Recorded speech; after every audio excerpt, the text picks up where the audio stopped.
One of the things that I strongly believe is something that Bill Hybels often says.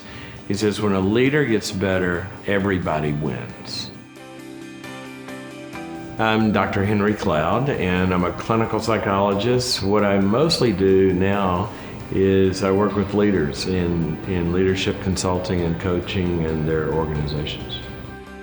I work with CEOs and their executive teams and companies and organizations all the way from Wall Street to business to big ministries, kind of all over the map.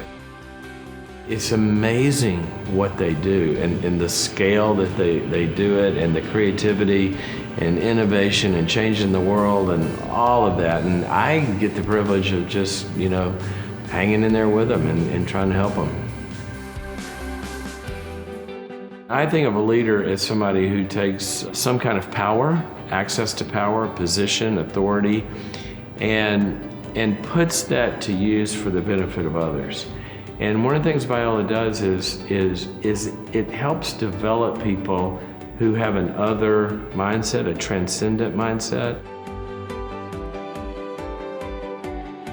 I think it's all of our calling in whatever field it is, whether it's teaching or psychology or medicine or business or whatever, that we're to be people that are on a mission to go out and to find what needs help. Biola, they talk a lot about conviction and courage, but what Biola does, I think, well, is it forces us to really look at what those convictions are. And I think that's a great discipline, is you have a lot of people that are convinced of something, but what they're convinced of is just, sideways with reality.